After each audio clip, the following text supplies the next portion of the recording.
Las mujeres en la iglesia, parte 1. En este estudio vamos a tratar de analizar qué dice la Biblia acerca del rol de las mujeres en la iglesia y tratar de analizar distintas doctrinas y enseñanzas que hay en el cristianismo y que no se corresponden con lo que enseña la Escritura. Hasta el día de hoy existe mucha disputa sobre cuál debe ser el rol de una mujer en una congregación de cristianos e incluso en la vida misma. Dentro del cristianismo existen quienes enseñan que la mujer debe quedarse en su casa siendo ama de casa, o que si bien puede trabajar fuera de la casa, no tiene permitido por Dios cumplir roles de autoridad dentro de una iglesia o de una congregación. En muchas denominaciones no se le permite a la mujer enseñar la palabra, predicar, evangelizar o incluso manifestar el poder espiritual de Dios. Se tiene registro de escritos del año 800 a.C., en donde se culpa a la mujer de ser causante de todos los males del mundo. En el libro La sabiduría de Ben Sira, del año 250 a.C., se dice que la mujer es el comienzo del pecado y que por ella todos mueren. En el Talmud judío hay una oración que se enseñaba a orar a todo hombre agradeciendo a Dios por no haberlo hecho un gentil, una mujer o un patán. Sócrates, que vivió entre los años 470 a 399 a.C., a menudo se refería a las mujeres despectivamente y decía que la mujer es una maldición divina, un ser a mitad de camino entre el hombre y el animal. Platón, discípulo de Sócrates, sostenía las mismas ideas y fue quien enseñó a Aristóteles. Aristóteles luego formalizó la práctica de la discriminación sexual y logró intensificar la práctica de la desigualdad sexual. Demóstenes, un filósofo contemporáneo de Aristóteles, decía que la mujer podía ser cortesana para nuestro placer y esposas para educar a niños legítimos y fieles administradoras de las cosas del hogar. Los griegos estoicos consideraban a las mujeres como obstáculos, distracciones y tentaciones. Filón, un filósofo judío contemporáneo a Cristo, decía que una esposa es una criatura egoísta, experta en seducir la moral de su esposo. Entre los llamados padres de la iglesia tenemos a Tertuliano, que vivió entre el año 160 a 230 después de Cristo, que decía que la sentencia de Dios en su sexo vive en esta era y que la culpa debe necesariamente vivir también, porque ella era la puerta del diablo. Agustín de Hipona, llamado por los católicos San Agustín, y Jerónimo, enseñaban que el celibato era mejor que el matrimonio. Tomás de Aquino, que vivió entre 1225 a 1274 después de Cristo, intentó armonizar las creencias cristianas con la filosofía griega, apoyándose en la doctrina de Aristóteles. Con sus enseñanzas, Tomás de Aquino logró que se consolidara firmemente la desaprobación de la mujer en el cristianismo. Estos son algunos ejemplos que nos muestran cómo históricamente la mujer ha sido puesta en un segundo plano en la sociedad y lamentablemente esto ha sucedido también dentro del cristianismo. Progresiva y sistemáticamente se ha enseñado que la mujer es inferior al hombre en muchos aspectos y que su rol en la vida y en la iglesia de Cristo es secundario. Algunos han sido malintencionados al propagar estas creencias y otros simplemente creyeron la mentira y aún llenos de buenas intenciones han enseñado o siguen enseñando que la mujer no puede enseñar, predicar o cumplir funciones de autoridad tanto dentro como fuera de la iglesia. Muchas mujeres hoy en día, creyendo realmente que la Biblia enseña que deben estar en silencio, no se atreven, por respeto a Dios, a enseñar o siquiera hablar en la congregación, aun cuando están muy calificadas para hacerlo y tienen el llamado de Dios. Esta enseñanza ha sido muy denigrante, no solo para la mujer en sí, sino para todo el cuerpo de Cristo, ya que Dios muestra en las Escrituras que si bien el hombre y la mujer tienen características diferentes, ambos tienen roles importantísimos dentro del propósito y plan de Dios, y Dios da dones, talentos y habilidades a ambos para desarrollarse y servir a otros hermanos y hermanas en Cristo. Quienes sostienen que la mujer no puede enseñar en la iglesia y que debe mantener silencio, entre otras cosas se apoyan en algunos versículos de las Escrituras que parecen apoyar su doctrina.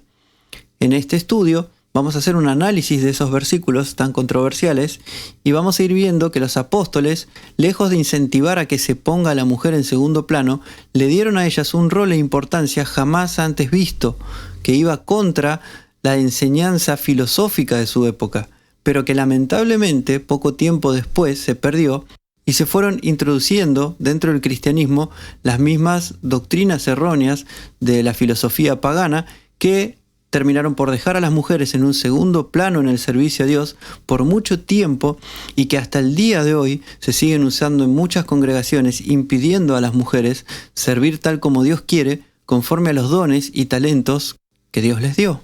Génesis 3:16 dice: a la mujer dijo: multiplicaré en gran manera los dolores en tus preñeces, con dolor darás a luz los hijos, y tu deseo será para tu marido, y él se enseñoreará de ti. Esto pasó después de que el hombre y la mujer pecaron desobedeciendo a Dios. Primera de Pedro 3:1 dice: asimismo vosotras mujeres estad sujetas a vuestros maridos, para que también los que no creen a la palabra sean ganados sin palabra por la conducta de sus esposas. Primera de Corintios 14, 34 y 35 dice: vuestras mujeres callen en las congregaciones, porque no les es permitido hablar, sino que estén sujetas, como también la ley lo dice. Y si quieren aprender algo, pregunten en casa a sus maridos, porque es indecoroso que una mujer hable en la congregación. Y Primera de Timoteo 2, del 10 al 15 dice: sino con buenas obras, como corresponde a mujeres que profesan piedad, la mujer aprenda en silencio con toda sujeción, porque no permito a la mujer enseñar ni ejercer dominio sobre el hombre, sino estar en silencio. Porque Adán fue formado primero, después Eva, y Adán no fue engañado, sino que la mujer, siendo engañada, incurrió en transgresión, pero se salvará engendrando hijos si permaneciera en fe, amor y santificación con modestia. Leyendo estos versículos, realmente parece ser cierto lo que muchos enseñan, que la mujer debe estar sujeta a su marido, que deben estar calladas en la congregación, que si quieren aprender algo tiene que ser en casa preguntando a su marido, que no tienen permitido enseñar a un hombre ni tampoco tener ningún tipo de autoridad sobre éste, e incluso pareciera decir que la salvación de la mujer depende de tener hijos y permanecer en la fe, en el amor y la santificación. Pero a la hora de estudiar las Escrituras para intentar comprender su mensaje, debemos siempre tener en cuenta todo el panorama general de las Escrituras, todo su contexto, y jamás hacer doctrina de versículos aislados. Sin lugar a dudas, la Biblia nos muestra una diferencia de funciones, de habilidades y de características entre el hombre y la mujer, pero debemos tener en claro que tanto el hombre como la mujer cumplen un rol importantísimo en el diseño de Dios, como dije previamente y lo vamos a ir viendo en las Escrituras, y ambos tienen igual valor ante Dios. Y esto lo dice el apóstol Pablo en Gálatas 3:26. Dice: así que todos sois hijos de Dios por medio de la fe en Cristo Jesús. O sea, todos los que hemos creído en Jesús como Señor somos hijos de Dios, y las mujeres hijas de Dios. Porque todos los que fuisteis bautizados en Cristo os habéis revestido de Cristo. Y no hay judío ni griego, no hay esclavo ni libre, no hay varón ni mujer, porque todos vosotros sois uno en Cristo. Todos los que hemos aceptado a Jesús como Señor, entonces, hemos sido hechos hijos de Dios, y en un sentido espiritual somos todos iguales. No hay judío, no hay griego, no hay esclavo, no hay libre, no hay varón, no hay mujer. Esto no quiere decir que seamos funcionalmente iguales o que todas nuestras características sean iguales. Claramente, la vida de un esclavo y la vida de un libre son distintas, y su desempeño en la sociedad era diferente. Pero espiritualmente, lo que estaba diciendo Pablo, tenían el mismo valor para Dios. Del mismo modo, hombre y mujer tienen diferencias, no solo físicas y fisiológicas, sino también en su forma de pensar y su forma de vivir, pero ante Dios ambos tienen el mismo valor. Lo que da valor a una persona delante de Dios es su fe en Cristo y su corazón para con Dios. Dios no hace acepción de personas, pero Él sí mira el corazón. Siendo así, no puede ser posible que Dios trate a la mujer como alguien inferior o de menor estima. Entonces, ¿cómo entendemos todos estos versículos que acabo de citar? ¿Qué es lo que realmente Dios quiere de una mujer? Bueno, esto iremos viendo paso a paso en esta enseñanza. El primer punto a tratar va a ser el pasaje donde Génesis dice: Él se enseñoreará de ti. Génesis 3:16, lo volvemos a leer, dice: a la mujer dijo: multiplicaré en gran manera los dolores en tus preñeces, con dolor darás a luz los hijos, y tu deseo será para tu marido, y él se enseñoreará de ti. Hoy en día sabemos que esta profecía se cumplió más allá de lo que quizá hubiesen imaginado Adán y Eva. No solo Adán tomó señorío sobre Eva, sino que a lo largo de la historia el hombre ha tomado señorío sobre la mujer. Ahora bien, ¿era el deseo de Dios que la mujer quedase bajo el señorío del hombre? Veamos un poco más atrás, en Génesis 1:27, donde dice: «Creó pues Dios al hombre a su imagen, a imagen de Dios lo creó, hombre y mujer los creó. Dios los bendijo y les dijo: Sed fecundos y multiplicaos, llenad la tierra, sojuzgadla y tened dominio sobre los peces del mar, las aves del cielo y todos los animales que se desplazan sobre la tierra». Notemos que Dios le dice a ambos que llenen la tierra, que la juzguen y que tengan dominio. Dios mandó que ambos, hombre y mujer, tengan dominio sobre todos los demás seres vivientes. No dijo nada de tener dominio uno sobre el otro. Ambos tenían un dominio compartido y un señorío compartido sobre la creación de Dios. Pero después en Génesis 3, leemos en el 3:16, a la mujer dijo: «Multiplicaré en gran manera los dolores en tus preñeces, con dolor darás a luz los hijos, y tu deseo será para tu marido, y él se enseñoreará de ti». Y al hombre dijo: «Por cuanto obedeciste a la voz de tu mujer, y comiste del árbol que te mandé diciendo, no comerás de él, maldita será la tierra por tu causa, con dolor comerás de ella todos los días de tu vida. Espinos y cardos te producirá, y comerás plantas del campo». 19 dice: «Con el sudor de tu rostro comerás el pan hasta que vuelvas a la tierra, porque de ella fuiste tomado, pues polvo eres, y al polvo volverás». En los versículos previos se nos relata que el adversario, el diablo, llamado aquí la serpiente, para enfatizar su astucia, para engañar y para atacar, engañó a Eva para comer del fruto que Dios les había prohibido comer. Eva a su vez dio del fruto a Adán y él lo comió también. Entonces, acá Dios profiere maldiciones que iban a venir sobre ellos como consecuencia de la desobediencia. Y es importante esto, que sepamos que estas son consecuencias de la desobediencia. La serpiente iba a ser maldita y Dios da la promesa de un descendiente de la mujer, Jesús, que la derrotaría. Eso es en el versículo 15. Luego dice a la mujer que va a dar a luz con dolor y su marido iba a tomar señorío sobre ella, y al hombre le dice que la tierra iba a ser maldita por su causa y le iba a costar gran trabajo y dolor poder obtener los alimentos. Las plantas iban a empezar a producir espinas y cardos, lo cual simboliza toda clase de males que iba a venir sobre la tierra, que hasta ese momento era buena y perfecta. Y él mismo iba a morir. No iba a tener más vida perpetua como Dios lo diseñó originalmente. Y esto también obviamente corre para Eva. Ambos quedaron corrompidos. A partir de ahí la muerte y el mal entran al mundo. En otros estudios explico con más detalle el propósito y plan de Dios y todo el sentido de estos pasajes en Génesis. Pero ahora quiero centrarme en el hecho de que todo esto relatado acá no es el diseño de Dios, sino las consecuencias de la desobediencia.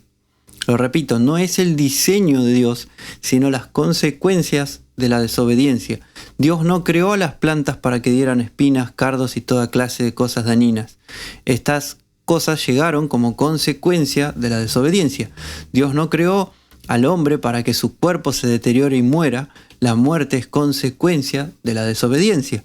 Dios no creó a la mujer para que tenga dolor en su parto. Ese dolor es consecuencia de la desobediencia.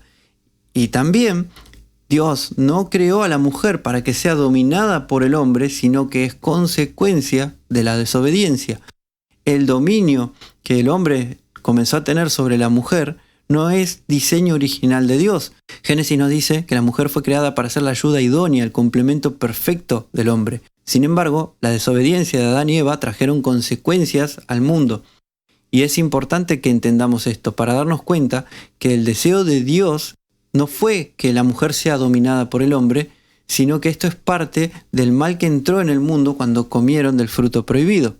En parte, es posible que el hecho de que el hombre dominara a la mujer es por una cuestión fisiológica. El hombre naturalmente es más grande y fuerte que la mujer, y es cierto que hay mujeres con estructura física grande y que con ejercitación pueden hacerse muy fuertes, pero en términos generales el hombre suele ser más grande por naturaleza y en condiciones de trabajo y ejercitación igual, y los hombres suelen desarrollar más su musculatura que las mujeres.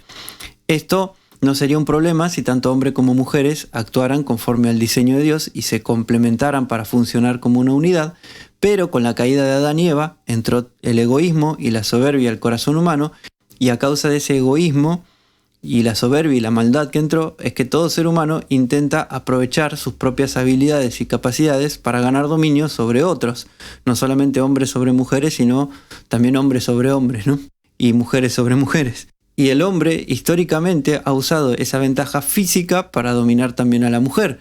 En otros tiempos, donde las actividades eran mucho más físicas y no habían tantas actividades como ahora de oficina o donde no hace falta, digamos, tener tanto trabajo físico, era obvio que el hombre iba a obtener una gran ventaja sobre la mujer. Con la caída de Adán y Eva entró el mal en el mundo, y con la entrada del mal entró ese egoísmo, entró la soberbia, entró el pecado, y de allí parten todos los abusos de autoridad de todo tipo, entre ellos los del hombre sobre la mujer. Pero repito otra vez, no es el diseño de Dios, es parte de las consecuencias de la caída del ser humano.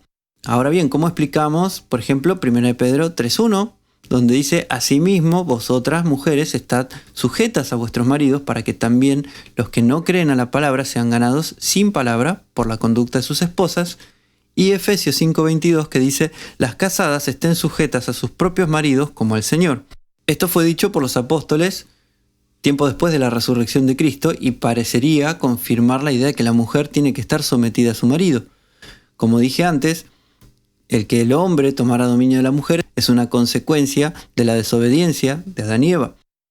Cristo vino a restaurarnos de esas consecuencias del pecado, pero esto no va a ser hecho por completo sino hasta la era final, en la que todos vamos a ser perfectos y vamos a vivir para siempre en el reino de Dios. En ese tiempo ya no va a haber ese dominio y todo va a volver a ser como realmente Dios lo diseñó. Pero en el presente todavía hay consecuencias que se han atenuado por la acción de Dios. No obstante, hay otras que siguen presentes hasta estos tiempos. Y es entonces que, para poder ayudarnos, Dios estableció leyes, mandamientos y ordenanzas que intentan mostrarnos cómo conducirnos en esta vida, de modo de poder tener su bendición. Por eso Dios ordena estas cosas que vemos aquí. Pero ¿cuál es el contexto? Bueno, ambos contextos de estos dos pasajes son distintos. Pedro venía hablando de personas que han renacido de espíritu, pero que viven en relación con otros que son incrédulos. El problema es que el contexto no se ve claramente, porque quien le puso los capítulos a la Biblia cortó por la mitad de esta sección. Tenemos que tener en cuenta que la Biblia original no tenía capítulos y no tenía versículos. Todo eso fue agregado siglos más tarde como para dar una guía a la lectura. Son útiles para encontrar rápido algunas referencias, pero a veces pueden confundir porque no están colocados en el sitio apropiado. En el caso de la epístola de Pedro, el comienzo del capítulo 3 está siguiendo la idea del capítulo 2, así que deberíamos leer de corrido todo este contexto para poder comprender bien de lo que está hablando Pedro. En el 2:17, Pedro habla de honrar a todos, amar a los hermanos, temer a Dios, honrar al rey. Recordemos que el rey en ese tiempo era un rey pagano y un rey inmoral. Aún así, Pedro habla de honrarlo, de respetarlo. Pedro luego dice que los criados deben estar sujetos a sus amos, aun los que son difíciles de soportar, y que Dios les iba a dar su recompensa si llegaban a sufrir injustamente. Esto es, para no crear más problemas. O sea, no todos los esclavos tenían la posibilidad de librarse. Pablo después dice que si alguno podía librarse, mejor. Pero si no se podían librar, ir en contra de sus amos a veces le podía costar la vida. Entonces, lo mejor era, bueno, aguántenselo, que Dios los va a recompensar. En el capítulo 3 comienza diciendo: asimismo, o sea, del mismo modo que los esclavos tenían que soportar amos incrédulos, las mujeres creyentes tenían que sujetarse a sus maridos incrédulos para intentar ganarlos para Cristo con su conducta. Por supuesto, todo esto no es el diseño de Dios. Dios no diseñó al ser humano para ser amo de otro ser humano y para maltratarlo, ni a la mujer para estar sometida al hombre. Pero el mundo está caído y las condiciones de vida no son las ideales. Así que Dios da instrucciones sobre cómo conducirse cuando las condiciones no son ideales, como lo que sucedía en ese tiempo. Y esto no significa que la mujer deba soportar la tiranía de un hombre violento, sino que se habla de buscar la mayor armonía en medio de situaciones que no son ideales. Si ellas amaban a sus esposos incrédulos, la mejor manera de llevarlos a Cristo no era oponerse a todo lo que ellos decían o pensaban, sino sujetarse a ellos para tratar de ganarlos por medio de la conducta. Esto es lo que dice Pedro.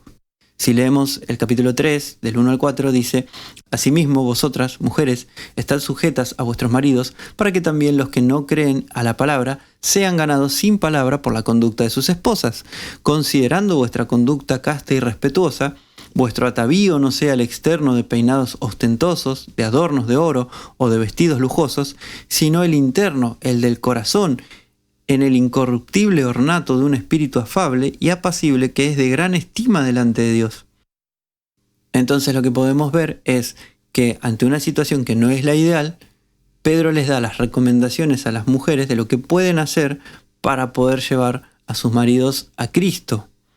No es una instrucción generalizada a que toda mujer tenga que soportar a un marido tirano y que la maltrate y que haga lo que quiera. En el caso de Efesios, el contexto es totalmente distinto. En Efesios 5, Pablo habla a hombres y mujeres creyentes sobre cómo vivir en un matrimonio entre cristianos. Y si bien es cierto que Pablo dice que las casadas deben sujetarse a sus maridos, veamos también otro detalle del contexto. Efesios 5, 21, 22 dice: Someteos unos a otros en el temor de Dios. Las casadas estén sujetas a sus propios maridos como al Señor. Pablo comienza diciendo: someteos unos a otros en el temor de Dios. Esto se refiere a que voluntariamente nos vamos a someter o a sujetar a otra persona cuando Dios así lo requiere, reconociendo que el consejo o instrucción de esa persona es para nuestro bien y está Dios de por medio en esa relación. Por eso no es someteos unos a otros, punto. Dice someteos unos a otros en el temor de Dios. O sea, en mi relación con Dios, y cuando yo entiendo que Dios está obrando a través de determinada persona, yo me sujeto a esa persona. Y en ese contexto dice entonces: las casadas estén sujetas a sus propios maridos. ¿Pero en qué contexto? También en el temor de Dios, en el respeto por Dios. Si la mujer tiene un marido que está conectado y en comunión con Dios, el marido va a hacer todo lo posible para cuidarla, y entonces en ese sentido, cuando ella se sujete a su marido, va a ser beneficiada ella misma. Sigue diciendo el 23, dice: porque el marido es cabeza de la mujer, así como Cristo es cabeza de la iglesia, la cual es su cuerpo y él es su Salvador. Así que como la iglesia está sujeta a Cristo, así también las casadas lo estén a sus maridos en todo. Maridos, amad a vuestras mujeres, así como Cristo amó a la iglesia y se entregó a sí mismo por ella, para santificarla, habiéndola purificado en el lavamiento del agua por la palabra, a fin de presentársela a sí mismo una iglesia gloriosa, que no tuviese mancha, ni arruga, ni cosa semejante, sino que fuese santa y sin mancha. Así también los maridos deben amar a sus mujeres como a sus mismos cuerpos. El que ama a su mujer, a sí mismo se ama, porque nadie aborreció jamás a su propia carne, sino que la sustenta y la cuida, como también Cristo a la iglesia. Entonces lo que vemos acá es una responsabilidad que Dios pone en la vida de una pareja cristiana. Dios le instruye a la mujer que se sujete al marido, pero a la vez manda al marido a amar a su mujer como Cristo amó a la iglesia. El ejemplo que Cristo nos dejó es que, aún teniendo disponible de todo el poder y la autoridad de Dios, Él no usó eso para someter a sus discípulos a una obediencia tiránica. Todo lo contrario, como nos dice Filipenses, Él mostró un ejemplo de perfecto servicio continuo a Dios y a las personas que tenía a su alrededor. Mientras estuvo en la tierra, su máximo ejemplo fue el sacrificio por nuestros pecados.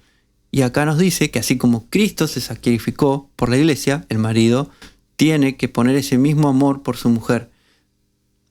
Aunque Dios manda a la mujer a estar sujeta al marido le queda la responsabilidad de desarrollar una clase de amor y de entrega por su mujer al nivel del amor y de la entrega de Cristo. Y esto rompe con todos los estigmas sociales de la época.